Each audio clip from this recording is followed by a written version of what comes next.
안녕하세요. 오늘의 사연입니다. 구독과 좋아요 한 번씩 부탁드릴게요. 바로 사연 시작하겠습니다. 올해 37살이고 간호사로 일하고 있는 김은실입니다. 이 지역에서는 누구나 알만한 큰 종합병원에서 근무하고 있어요. 퇴근 후 집으로 돌아오면 5살, 7살 두 형제의 엄마이고 6살 연상의 남편 김지철의 아내로 4인 가족입니다. 남편은 집 근처에 있는 병원에서 일하고 있어요. 결혼 초기에는 지금 제가 일하는 병원에서 내과 의사로 근무하고 있었는데 아이가 생겼을 때 야근이며 당직이 없어 시간 관리에 융통성 있는 병원에서 일하게 되었습니다. 의사 남편을 둔 저는 따로 일하지 않아도 먹고 살 수 있는데 왠지 집에서 집안일만 하는 건 제 성격에 맞지 않아 간호사 일을 그만두지 않고 계속하고 있습니다.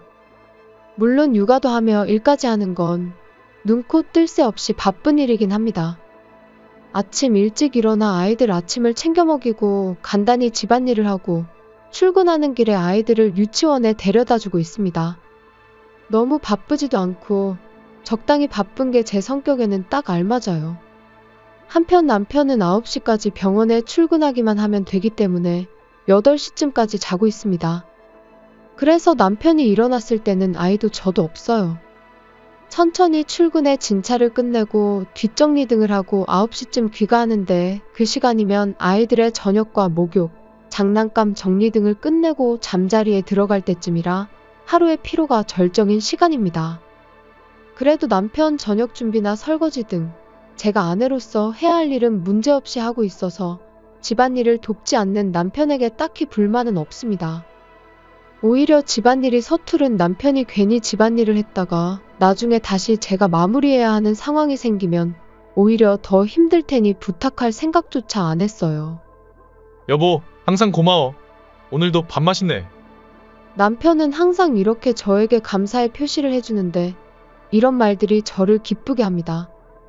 이번 주 일요일에 동물원이라도 갈까? 정말? 너무 좋지? 애들도 엄청 좋아할 거야. 쉬는 날도 이렇게 아이들을 여기저기 데리고 갈 계획을 세워주니까 아이들도 아빠를 너무 좋아해요. 일요일이 돼서 동물원에 놀러 갔어요. 애들은 이곳저곳 뛰어다니며 정말 즐거워했고 아이들이 행복해 보이니 저도 행복한 기분이 들었어요. 입가에 미소를 지으며 싱글벙글했더니 여보, 이거 받아. 응, 이게 뭐야? 남편이 내민 것은 귀여운 파란색 펭귄이 달린 키링입니다. 커플이야. 그러면서 자기 차 키에 단 하늘색 펭귄 키링을 보여줬어요. 마치 젊은 커플들 같아서 부끄럽기도 했지만 내심 기분이 좋았습니다. 고마워. 근데 왠지 좀 부끄럽지만 그래도 이쁘고 기분 좋네. 펭귄 의미 알아? 펭귄은 한 번 짝이 되면 평생을 서로만 바라보고 산대. 저는 남편 이야기를 듣고 수줍게 웃었어요. 분명 우리도 펭귄처럼 평생을 함께 할 거라고 생각했거든요. 하지만 인생이란 한치 앞을 알 수 없다는 게 묘미인가 봅니다. 어느 날 제가 일을 정시에 마치고 서둘러 유치원으로 향하려고 병원 주차장에서 나오려던 때였습니다. 김은실 씨 맞으세요? 네, 그렇습니다만. 누구시죠? 낯익은 젊은 여성이 저에게 말을 걸었습니다. 다른 진료가 간호사인가? 속으로 생각해봤지만 이렇게 머리도 길고 미인이라면 금방 소문이 나서 분명 알았을 텐데 아무리 생각해도 잘 모르는 사람이었어요. 저는 박서연이라고 합니다. 김지철 씨에게 항상 신세 지고 있어요. 우연히 김은실 씨 만나서 저도 모르게 인사차 말을 걸었네요. 놀라게 하려는 건 아니었는데 놀라게 해서 미안해요. 그럼 남편이랑 아는 사이예요? 오늘 병원에 가시는 거예요? 아니요. 이만 바빠서. 그럼 이만 실례하겠습니다. 그렇게 말하고 떠나버리는 여자의 뒷모습을 보니 이상한 여자처럼 보였습니다.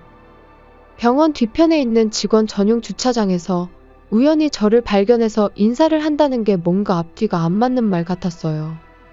분명 저를 기다리고 있었던 것일 텐데 도대체 무엇 때문에? 찝찝한 기분에 잠시 멍하니 서 있다가 문득 손목시계를 쳐다보니 유치원에 아이들 데리러 갈 시간이 다 되어 황급히 차를 몰고 유치원으로 향했어요. 그날 밤에 남편이 돌아오자마자 낮에 만난 여자를 물어봤어요. 여보, 오늘 병원 주차장에서 박서연이라는 사람이 나한테 와서 인사하고 갔는데 혹시 아는 사람이야? 응? 그 사람이 당신한테 인사를 했어? 남편은 몹시 놀라는 눈치였어요. 박서연이라고 있어. 우리 병원에 있는 간호사야. 근데 왜 당신 병원에 일하는 간호사가 굳이 나를 찾아와서 인사를 하고 가지? 그걸 내가 어떻게 알아? 다음에 만나면 물어볼게. 왠지 모르게 빨리 얘기를 끝내려는 것 같은 남편에게 약간 수상함이 느껴졌어요. 그날 이후 또다시 박서연을 본 것은 그로부터 2주 정도 지났을 때 우리 집 앞이었습니다. 큰아들이 열이 나서 데리러 와달라고 유치원에서 연락이 와서 데리러 갔을 때였고, 아이 둘을 차에 태우고 집으로 가고 있는데 집 앞 주차장에서 익숙한 그림자가 보였습니다. 무심코 브레이크를 밟고 도로 가장자리에 주차하고 시동을 껐습니다. 조금 멀었지만 그림자의 주인공은 틀림없이 남편과 박서연이었어요. 혹시나 잘못 본 거일 수도 있으니까 핸드폰을 꺼내서 남편에게 전화를 걸어봤습니다. 여보세요. 무슨 일이야? 급한 일이야? 지금 일이 좀 바쁜데. 제 전화를 분명히 집 앞 주차장에서 받으면서 일이 바쁘다는 말을 했어요. 미안해. 다름이 아니라 첫째가 지금 열나서 둘째까지 모두 데리고 집에 가는 중이라고 말해주려고 전화했어. 아, 그래? 알겠어. 오늘은 나도 일찍 집에 들어가도록 할게. 그렇게 말하고 전화를 끊었어요. 집 앞에 있는 두 사람은 전화를 끊자마자 바로 걸어서 남편의 병원 쪽으로 향했기 때문에 조금 시간을 두고 귀가했습니다. 아들은 다행히 열은 났지만 집에 있는 해열제를 먹으니 금방 열이 떨어져 크게 걱정할 것이 없어 보였어요. 하지만 언제 또 열이 날지 모르기 때문에 날뛰면서 놀지 않도록 좋아하는 만화를 보여주고 얌전히 있으라고 단단히 일러주고 나서 간식을 꺼내주고 한숨 돌렸습니다. 그리고 머릿속을 헤집으며 지나가는 생각은 남편과 박서연입니다. 의심하고 싶지 않은데도 바람을 의심하는 저 자신이 싫어져서 기도하는 듯한 마음으로 자동차 키에 달린 펭귄 키링을 움켜쥐었습니다. 밤이 되자 남편은 말했던 대로 일찍 귀가해 큰아들을 걱정해줬습니다. 이렇게 가족을 생각하는 사람이 바람을 피울 리가 없다. 그렇게 믿고 싶은 마음이 굴뚝 같았어요. 여보, 무슨 일 있어? 고민이 많아 보이는 얼굴이네. 당신 혹시 오늘 낮에 집에 왔었어? 그건 왜? 분명히 눈동자가 흔들리는 남편을 보니 제 의심이 확신에 가까워진 것 같았어요. 아니, 뭔가 의자 위치가 움직인 것 같아서 혹시나 집에서 점심 먹으려고 왔다 갔었나 싶었지. 아냐. 오늘 점심 밖에서 먹었어. 당신 기분 탓 아니야? 의자 위치는 아침에 봤던 그대로 같은데? 그렇게 말하며 웃는 남편은 이 대화를 빨리 끝내고 싶은지 TV를 켜서 축구를 보기 시작했어요. 정말 모든 게 기분 탓인가 싶어 애써 잊어버리고 남편과 평소처럼 대화하고 남편의 팔베개를 하고 잠이 들었습니다. 다음날 아들의 열도 내렸기 때문에 안심하고 유치원에 데려다주고 출근해서 일하고 있는데 수간호사가 저를 찾는 사람이 있다며 로비로 가보라고 했습니다. 누굴까 싶어 로비로 내려가 보니 거기에는 박서연이 서 있었습니다. 김은실 씨, 안녕하세요. 근무 중인데 찾아와서 죄송해요. 네, 뭐. 근데 무슨 일 때문에 저를 찾으셨어요? 어제 김은실 씨가 숨으셔서 인사드리지 못해서 제가 찾아왔어요. 박서연은 제가 어제 있었다는 것을 알고 있었습니다. 아마도 어느 정도 눈치채고 있을 거라고 생각합니다만 저는 지철 오빠와 사귀고 있어요. 처음 만났을 때는 그저 평범하게 인사하는 줄 알았는데 유난히 끈적끈적한 박서연의 투박한 말투에 짜증이 났습니다. 아무리 봐도 30살은 안 된 것 같은데 수많은 사람 앞에서 이름을 계속 거론하는 게 좀 못마땅했어요. 지철 오빠가 김은실 씨 같은 아줌마는 싫고 저 같은 젊은 여자가 좋다고 말했어요. 그러니까 눈치껏 알아서 빠져주길 바래요. 제가 무슨 말 하는 건지 다 이해하시죠? 전혀 모르겠는데. 그럼 이거 보세요. 이 사진 보면 잘 알 거예요. 그렇게 말하고 가방을 뒤져 휴대폰을 꺼내 2장의 사진을 보여주었습니다. 2장의 사진 속에는 두 사람이 함께 얼굴에 팩을 하고 호텔에서 찍은 걸로 보이는 사진이었어요. 지난번 출장 간다고 했던 게 모두 거짓말이었을까요? 제 얼굴이 일그러지자 박서연은 만족스럽게 웃었습니다. 이제는 상황 파악되시죠? 그러니까 최대한 빨리 이혼해주세요. 아줌마. 하고 싶은 말을 다해서 만족했는지 박서연은 싱글벙글 웃으며 병원을 나섰습니다. 저는 결판을 지어야 한다는 생각이 들었습니다. 이제 제 마음은 정해졌으니까 망설일 것도 없었고 다만 그때가 생각했던 것보다 빨라졌을 뿐입니다. 저는 바로 움직이기 시작했어요. 수간호사에게 몸이 안 좋아서 조퇴 좀 하겠다고 말하고 연차도 미리 신청했습니다.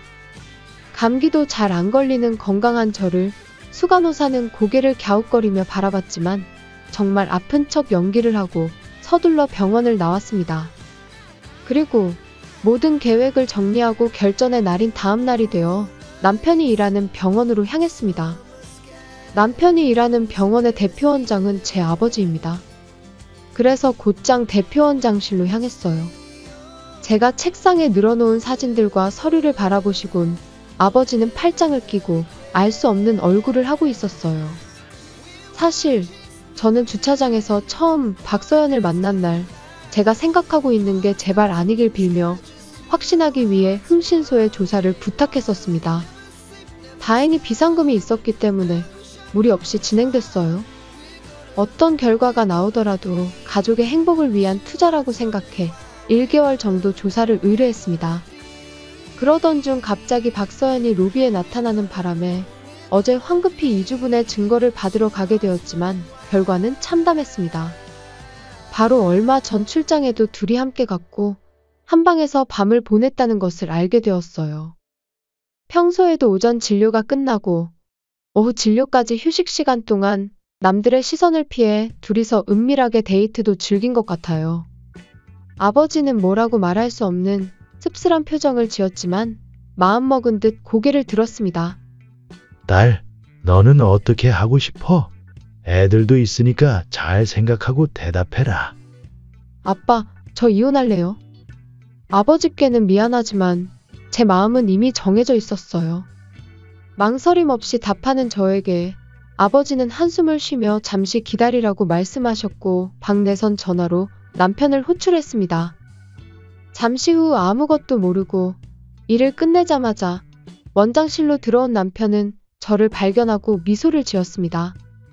여보, 여긴 어쩐 일이야? 오늘 일은 안 갔어? 싱글벙글 웃으며 말하더니 책상 위에 펼쳐져 있는 사진을 발견하고는 움찔 놀라는 표정을 지었어요. 그냥 사진이 아닌 걸 눈치챈 남편은 얼굴이 점점 창백해져 갔습니다. 이건 당신, 박서연! 그 여자와 바람피고 있었네? 여기 이 사진들 보니 둘이 아주 좋아 죽네. 어차피 발뺌해봐야 소용없으니까 그냥 이혼해. 이혼? 왜? 미안해. 그치만 이 여잔 그냥 잠깐 데리고 논 거야. 난 여보랑 애들이 소중해. 참나, 그 여자가 날 찾아와서 당신은 아줌마 같은 나한테는 관심 없다고 알려주던데? 아냐. 무슨 소린지 모르겠는데 당신이 무슨 아줌마 같아. 지금도 동안에다가 이뻐. 아빠? 박서연 좀 불러줘요. 아빠는 제가 부탁하자 박서연을 불렀어요. 네, 원장님 부르셨어요? 원장님이 불러주자 기분이 좋아 보이는 박서연이 들어왔습니다. 그리고 제가 남편과 대면하는 것을 발견하곤 입가에 미소를 지었어요. 박서연 간호사, 지금 이 사진들이 뭘 의미하는 것인지 설명해 줄 수 있을까? 테이블 위에 펼쳐진 사진을 보고 미간을 살짝 찌푸렸지만 마치 기대한 일인 듯 웃으며 말했어요. 원장님 죄송합니다만 저는 지철 오빠와 사귀고 있습니다. 물론 결혼도 하셨고 애들이 있는 것도 알고 있습니다만 저는 전업주부가 돼서 지철 오빠 내조를 잘할 수 있어요. 그러는 게 지철 오빠가 일에도 집중할 수 있고 원장님께서도 마음이 놓이지 않으시겠어요? 아무래도 박서연은 우리 아버지를 남편의 아버지로 착각하고 있는 것 같아요. 남편은 새파랗게 질려서 아무 말도 못하는 것 같았습니다. 김은실 씨, 이혼하기로 결심하셨어요? 당연히 이혼비도 드릴 거고 아이들은 제가 소중히 키울 테니 아무 걱정하지 마세요. 일일 드라마 배우처럼 연기하는 모습과 대사에서 속으로 웃겼습니다. 실제로 웃음이 삐져나왔었던 건지 제 얼굴 보고서는 박서연은 재미없다는 듯이 무뚝뚝한 얼굴을 지었습니다. 이혼비가 아니라 위자료라고 하는 거예요. 그리고 아이들은 제가 키울 거니까 양육비는 남편한테 받아야 하겠네요. 이혼비던 위자료던 아무튼 알아들었으면 됐죠. 뭐 아이들을 키우시려면 그러세요. 어쨌든 이혼하기로 하신 거 잘하신 거예요. 이제 지철 오빠와 떳떳하게 만날 수 있겠네요. 그 입 다물어. 남편이 작게 중얼거렸는데 신난 박서연은 듣지 못한 것 같아요. 그럼 바로 준비되는 대로 우리 집에서 나가줄래? 제발 좀 닥쳐. 남편은 박서연의 어깨를 잡고 억지로 입을 다물자 놀란 듯 눈을 동그랗게 뜨고 남편을 쳐다봤습니다. 서연아, 미안해. 사실은 그냥 가볍게 만난 거지. 너를 진지하게 생각해 본 적 없어. 나한테는 우리 가족이 소중하지. 너는 나한테 아무것도 아니야. 남편이 이렇게 말하자 박서연의 얼굴에서 영혼이 나간 듯 했습니다. 갑자기 그게 무슨 소리야. 저 아줌마랑 이혼하고 나서 나랑 결혼한다고 했잖아. 자기 원장 사모님으로 만들어준다고 했으면서 이제 와서 아무것도 아니라는 게 말이 돼. 나한테 저런 아줌마는 싫다고. 내가 좋다고 했잖아. 나랑 있을 때가 행복하고 집에 가면 외롭다며. 거참 더럽게 시끄럽네. 걱정하지 마세요. 남편이랑 이혼할 거니까 위자료는 둘 모두한테 청구할 거고 양육비도 청구할 거니까 까먹지 말고 제때 지급하도록 해. 더 이상 왈가왈부하지 말고 이걸로 정리된 거야. 이렇게 말하고 말을 마치려고 하자 제 성격을 잘 아는 아버지가 쓴웃음을 지으며 입을 열었습니다. 뭐 딸도 이렇게 말하는데 어쩔 수 없네. 김서방은 유감이지만 여기까지야. 딸이라니.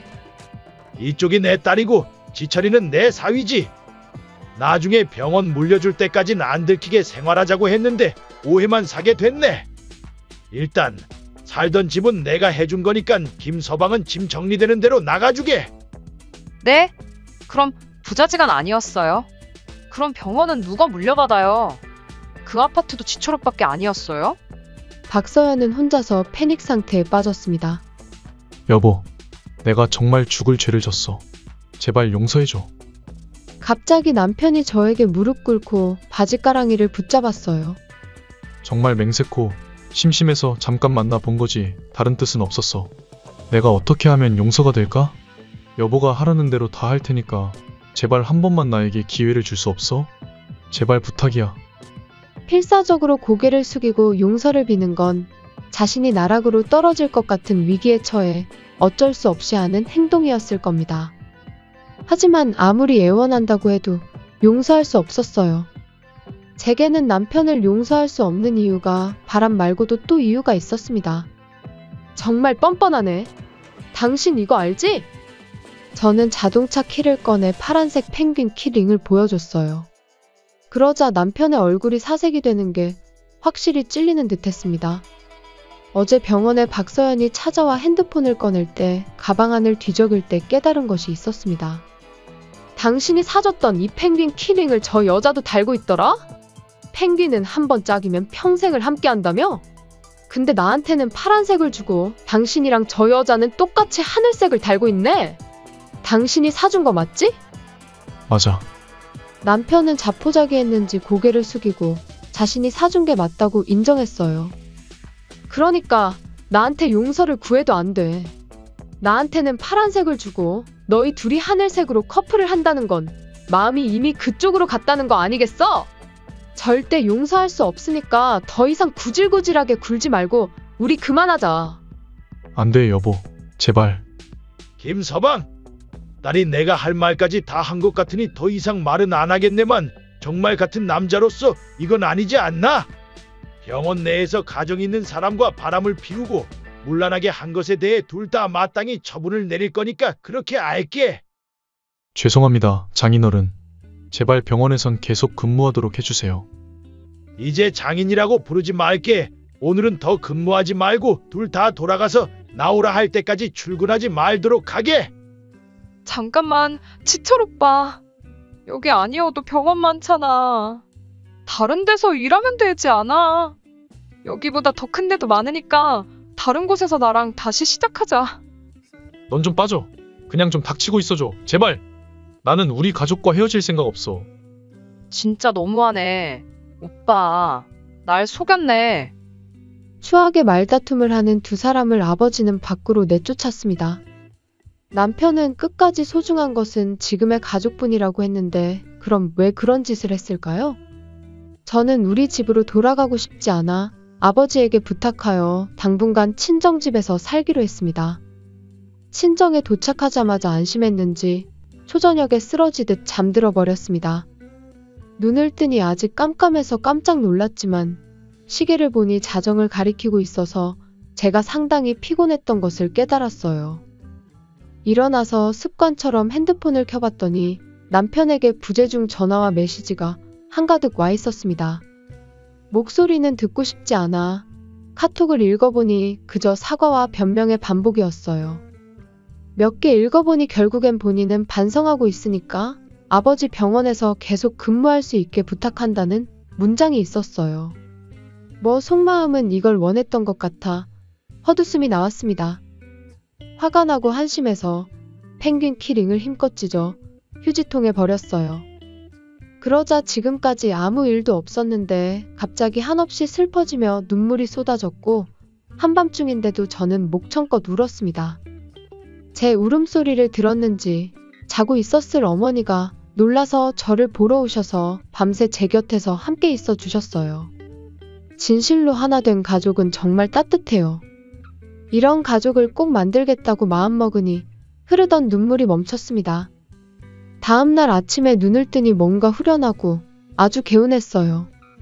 어머니는 걱정했지만 저는 원래 성격이 급해서 있는 것도 빨라요. 이제 남편에 대한 미련은 하나도 남지 않았어요. 그리고 아버지에게 소개받은 변호사를 만나서 위자료와 양육비를 결정하고 나중에는 변호사에게 모두 맡기고 일상생활로 돌아갔습니다. 그 후 생각했던 것보다 상당히 시간이 걸렸지만 어떻게든 이혼이 성립되었다고 변호사에게 연락이 왔어요.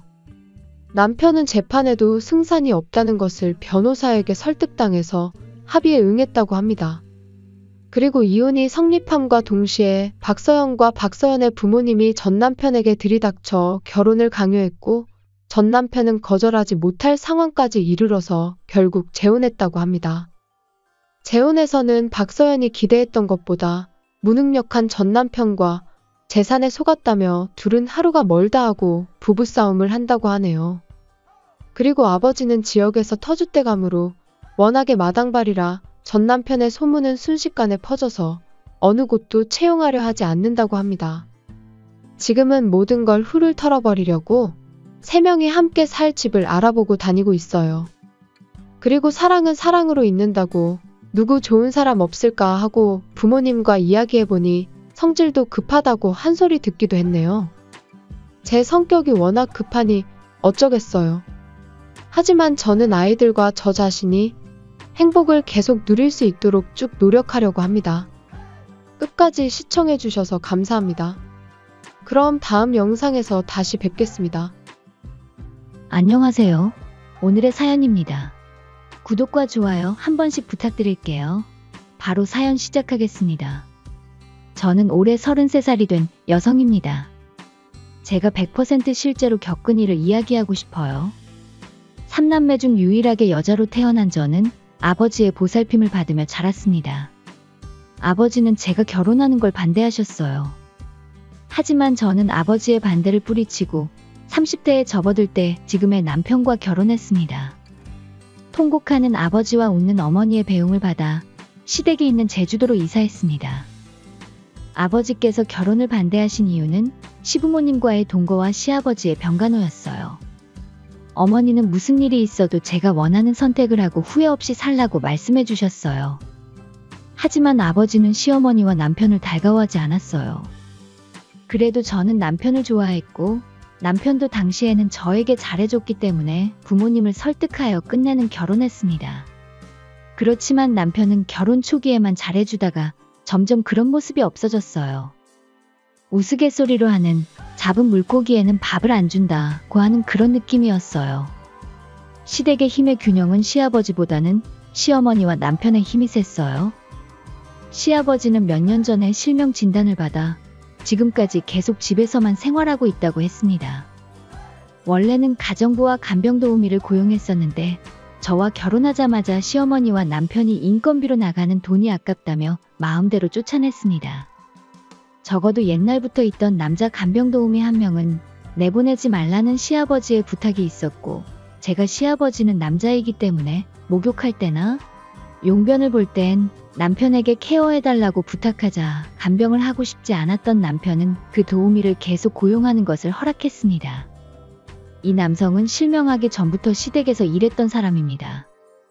도우미가 출근하기 전과 새벽이나 퇴근 후 밤, 그리고 주 1회 휴일에는 아침부터 저녁까지 제가 시아버지를 케어했습니다.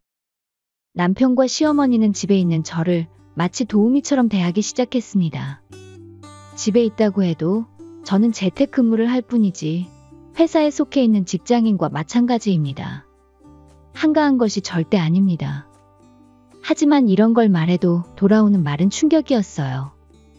뭐 때문에 간병 자격 있는 너랑 결혼시켰다고 생각해? 상관없으니까 잠자코 그 짐 관리나 똑바로 해. 시어머니는 시아버지가 없을 땐 시아버지를 짐이라고 불렀어요. 거의 시아버지 재산으로 지내시면서 시아버지를 저렇게 무례하게 대하시는 시어머니입니다.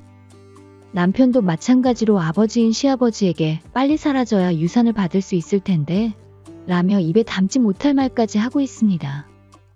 그러니까 남편과 이혼을 하고 싶어도 제가 없어진 후에 시아버지가 남보다 못한 대우를 받을 걸 생각하니 시아버지가 너무 불쌍해서 도저히 떠날 수가 없었어요. 시어머니와 남편은 휴일이 되면 저에게 시아버지의 간호를 맡기고 나가 바람을 쐬거나 쇼핑하는 등 본인들만 생각하며 자유로운 생활을 하고 있어요. 시어머니가 시아버지 재산으로 생활한다고 했잖아요. 시아버지가 원래는 땅 부자예요. 원룸 건물도 4개 소유하고 있어서 불로소득이 가만히 있어도 들어와요.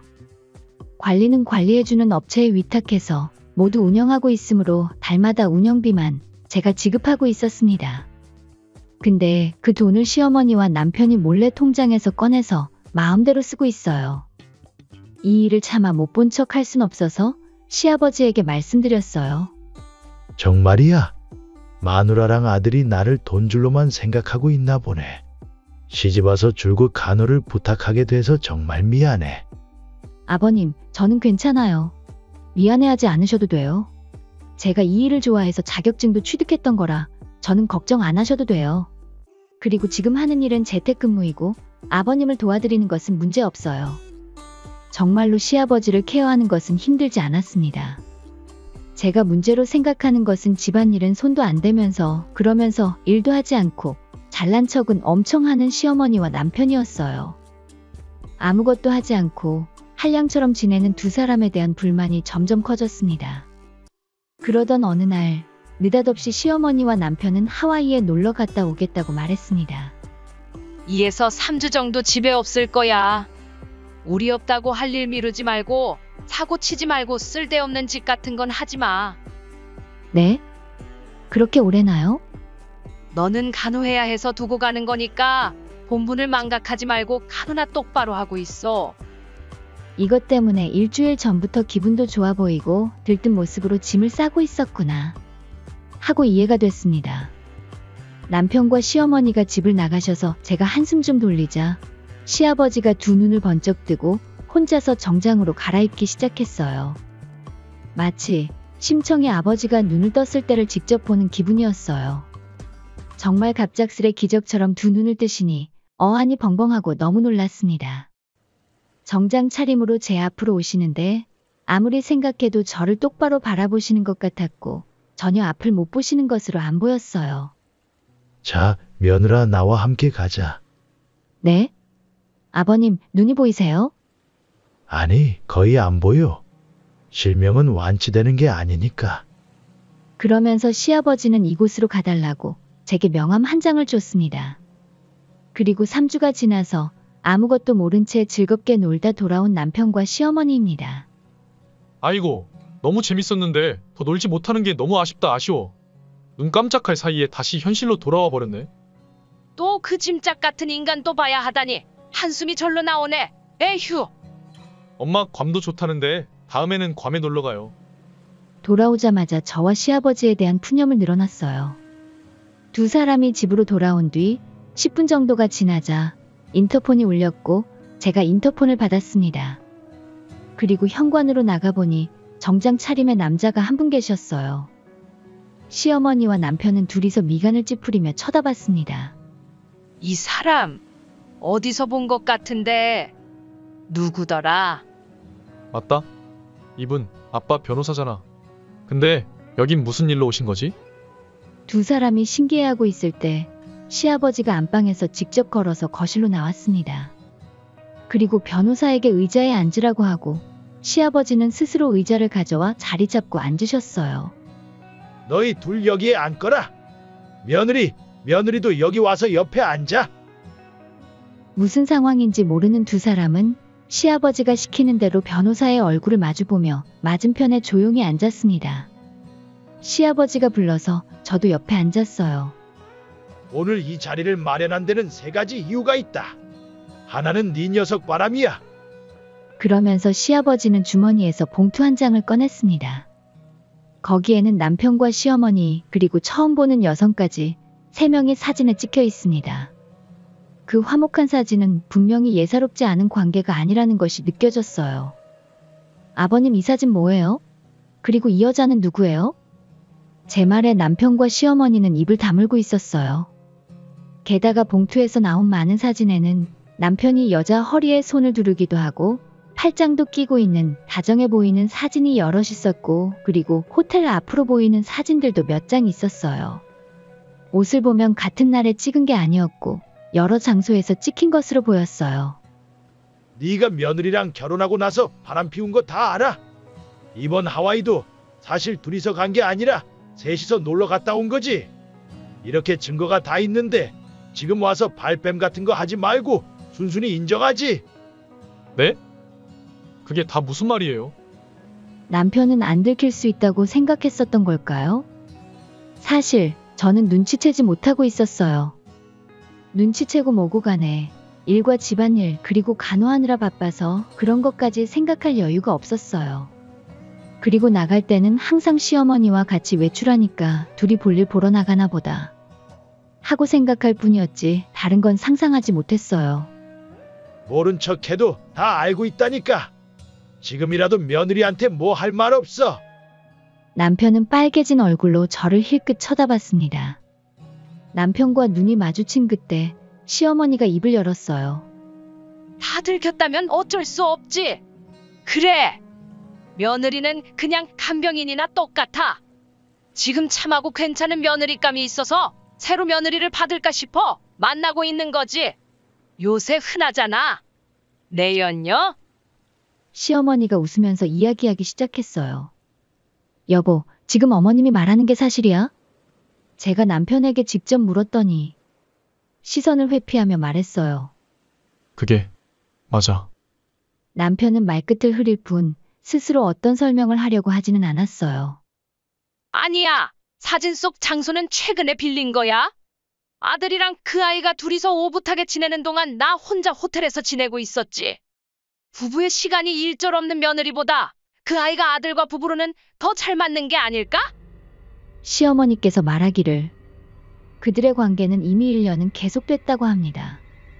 당신 그럴 거면 이혼하라고 하고 다른 여자를 만나게 했어야 할 거 아니야. 나도 이혼시킬 생각도 했지. 하지만 그 아이가 시아버지 될 사람 간호는 하고 싶지 않다고 하니까 내 입장에서는 어쩔 수 없잖아.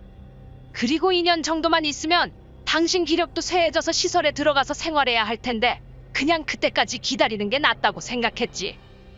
시어머니는 겁내는 기색도 없이 담담하게 말씀하셨습니다. 시어머니의 폭로에 저는 놀라움과 충격을 감추지 못했습니다. 아무튼 내가 말할 수 있는 상황은 이런 거야. 며느리가 당장에 이혼 원한다면 할 수 있지만 스스로 간병을 중도 포기한 거니까 위자료는 한 푼도 못 받을걸? 스스럼 없는 막말에 제 마음은 슬픔에서 초조함으로 바뀌었고 왜 제가 그런 처사를 받아야 하느냐고 화를 내는 순간 적당히 해.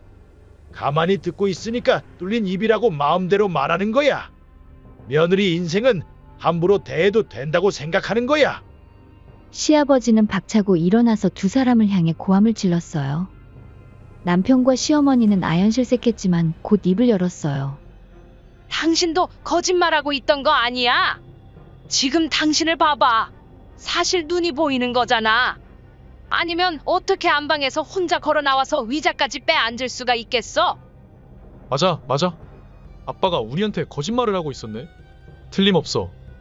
남편은 화제를 바꾸려고 안간힘을 썼어요. 무슨 그런 억측이야. 내가 거짓말했다고? 니들이 아는 대로 나는 실명했어. 그렇다고 해서 완전히 아무것도 안 보이는 건 아니야. 꾸준히 치료를 받고 있으니까 지금은 아주 희미하게나마 보이는 거지. 뭐야? 그럼 지금까지 못 본 척한 거야? 못 본 척? 그건 너희 마음대로 그렇게 생각한 거 아니야? 내가 아침에 일어나서 앞이 잘 안 보여서 도움이랑 같이 병원에 갔다가 휠체어 타고 돌아와서 이제 앞을 못 본다고 하니까 너희들이 내 앞에서 미소 지었던 거 기억 안 나? 뭐야? 전부 다 봤었어? 우리가 앞을 못 본다고 착각하고 있는 걸 알았으면 왜 미리 말 안 해줬어? 빨리 말해줬어야지. 그거야 같이 갔던 도우미가 다시 설명해 주려고 했는데 내가 맞고 그냥 상황을 보자고 얘기한 거야. 왜냐하면 너희들이 내가 실명해서 기뻐하는 걸 느꼈으니까. 그 말에 남편과 시어머니는 시아버지의 시선을 회피했습니다. 시아버지가 실명한 지 한 달도 안 돼서 저에게 청혼한 남편이에요. 저는 남편에게서 앞이 안 보이는 아버지가 있다고 밖에 듣지 못했고, 저는 제 마음대로 태어나실 때부터 안 보였던 거라고 착각했습니다. 그래, 계속 그런다는 거지. 그럼 이혼이야. 며느리와 아들은 앞으로 어떻게 할지는 며느리에게 달려있고 필요하다면 여기 있는 변호사를 소개해 줄게. 지금 말한 이혼은 두 사람의 일이 아니고 당신이랑 나랑 이혼이야. 아니, 이혼이라니. 누구 맘대로 이혼이야? 이혼하기 싫어. 그럼 당신이 지금까지 쓴 돈 전부 다 내놔. 시아버지가 설명하기를 지금까지 시어머니에게 생활비를 매달 줬다고 합니다. 하지만 눈먼 시아버지에게 들키지 않을 거라고 생각하고 그 외의 돈에도 시어머니가 손을 댔다고 합니다. 게다가 손을 댄 돈이 시아버지의 아버지께서 남겨주신 유산이라고 합니다. 너는 옛날부터 씀씀이가 무척 해펐지. 그래서 내가 생활비를 정해서 매달 주고 있었던 거잖아. 그런데 내가 실명한 걸 알면 다른 돈도 건드릴 줄 알았어. 그래서 내가 번 돈이랑 부모님이 유산으로 준 돈은 통장을 따로 나눠놨었지. 그리고 이번에 은행에 확인하러 갔더니 1년 만에 5천만 원 정도 잔액이 줄었네. 5천만 원이나 쓸 수 있는 시어머니가 어떻게 보면 대단하다고 생각했어요. 만약 제가 1년 동안 저 돈을 용돈으로 쓰라고 한다면 어떻게 써야 할지 감도 안 오는 큰돈이에요. 낭비벽이 있는 시어머니에게는 푼돈 같은 적은 돈이었던 것 같아요. 내가 그 돈을 왜 갚아? 내가 왜? 그 돈은 당신 돈이기도 하지만 내 돈이기도 해. 유산이든 뭐든 간에 부부가 함께 쓰는 건데 그게 무슨 문제야? 유산은 다른 거 몰라? 이혼한다고 해도 유산은 당신한테 넘어가지 않을 거야. 만약 5천만 원을 한 번에 갚는다면 이혼하지 않고 이대로 집에서 살게 해주겠어. 그런데 그게 안 된다면 그 5천만 원을 재산 분할이라고 생각하고 잠자코 이혼하는 게 좋을 거야. 내가 가진 부동산들 그거 전부 다 물려받은 거인 거 알지? 그래서 당신은 재산 분할로 받을 수 없어. 그럴 수가. 아빠, 지금까지 제가 잘못했어요. 제가 잠깐 미쳤었나 봐요. 그러니까 지금까지의 일은 너그럽게 용서해 주시면 안 돼요? 남편은 필사적으로 시아버지의 바짓가랑이를 붙잡고 매달렸어요. 며느라, 너는 어떻게 했으면 좋겠어? 이런 바람둥이랑 아직도 같이 살고 싶어? 아니요, 그런 마음 싹 사라졌어요. 지금까지 이 사람을 좋아해서 참아왔던 게 정신 나간 짓이었어요. 변호사님께 부탁드려도 될까요? 위자료도 청구하고 이혼하겠습니다. 저는 남편에 대한 감정이 한순간에 싸그리 사라졌고 남편에게 위자료를 청구하기로 했습니다. 그리고 그 자리에서 변호사님을 통해 이혼 서류를 작성했어요. 잠깐만. 위자료라니 정말 위자료까지 받아야겠어? 당연한 거 아니야? 너는 지금까지 일도 안 하고 놀았으니 이제부터 편의점 알바라도 해서 위자료 주도록 해. 너는 며느리가 집에 있으니까 당분간은 집에 있게 해줄게. 아들이니까 그러는 거 아니야. 오로지 너 감시하기 위해서야. 남편은 울면서 저에게 사과하고 이혼 신고서와 위자료에 관한 동의서에 사인했습니다. 그리고 며느리에게 내가 감사와 사과의 의미로 재산 일부를 주겠어. 이런 불효자 같은 아들에게 줄 바에 며느리에게 주고 싶으니까. 아버님, 지금 주신 거 유서 아니에요? 맞아. 유서 원본은 변호사에게 전달해놨어. 그건 지금 줄 수 있는 게 아니라서 말이야. 만약 내가 죽게 된다면 변호사에게 연락이 올 거야. 그럼 그때 내 재산을 받으면 돼. 여기에 적힌 게 부동산 일부, 예금 일부를 주신다고 적혀 있는데요. 아버님, 저 이렇게 큰 돈 못 받아요. 함께 있었던 게 겨우 1년 남짓하고 아버님께 그렇게까지 잘 해드리지 못한 것 같은데 제가 어떻게 이렇게 큰 돈을... 아니야, 그렇지 않아. 이 두 사람한테 핍박받고 눈치 보면서도 내 옆에 있어 주려고 했잖아.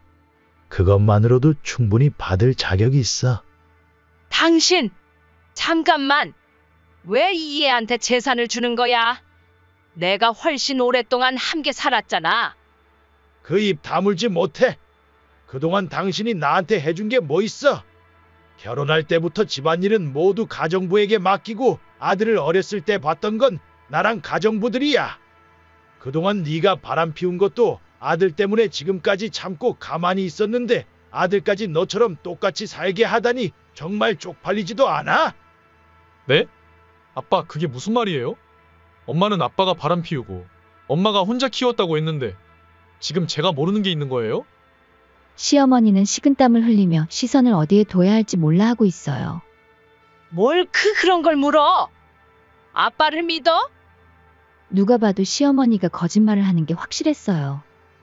남편도 어안이 벙벙한 눈치였지만 그건 시아버지와 시어머니의 문제입니다. 남편이 바람을 피운 것은 사실이고 같은 짓을 하는 남편에게 동정할 일은 없었어요. 그리고 이야기도 막바지에 이르렀습니다. 시어머니에게 즉시 이혼 신고서에 사인하게 하고 그대로 짐을 싸서 나가라고 하셨어요. 찍소리도 못하고 시어머니는 집을 나갔고 시아버지와 시어머니는 결국 이혼했습니다. 남편의 위자료에 관해서 말인데 목돈이 더 나을 거라고 시아버지가 대신 일시불로 지급해 주셨어요. 대신에 남편은 시아버지에게 갚아나간다고 합니다. 저는 친정에 가기 위해 짐을 싸서 친정으로 택배 붙였어요. 이 넓은 집에서 저와 남편이 얼굴을 마주치지 못하도록 남편은 2층에서 생활하게 하고 1층은 내려오지 못하도록 시아버지가 선을 그어주셨어요. 그 덕분에 친정으로 갈 준비를 하는 동안 남편을 마주치지 않고 지낼 수 있었어요. 모든 것이 정리되고 집을 나서기로 한 날, 인터폰이 울렸고 모니터를 보니 저희 부모님의 모습이 모니터에 비쳤어요. 현관으로 나가자 화가 나신 것 같은 아버지와 미소 짓고 있는 어머니가 계셨어요. 아무래도 시아버지께서 비행기표를 끊어주시며 부르신 듯 했습니다. 저는 부모님께 이혼했습니다. 라고 밖에 이야기하지 않았지만 아버지도 어머니도 제가 힘든 1년을 보냈다는 걸 어느 정도 알고 계신 듯 했어요. 시간이 흘러 친정으로 돌아온 지 1년이 지났습니다. 시아버지와는 가끔 연락을 주고받고 있고 저는 예전의 생활로 돌아가 평화롭게 살고 있어요. 이제는 아무도 못 만날 것 같아 이대로 평생 혼자 사는 게 아닐까 싶었지만 다행히 최근에 남자친구가 생겼습니다. 조금 더 깊이 알아가 봐야겠지만 아직은 너무나 좋습니다. 앞으로 꽃길만 걸었으면 좋겠네요. 끝까지 시청해주셔서 감사합니다. 그럼 다음 영상에서 다시 뵙겠습니다.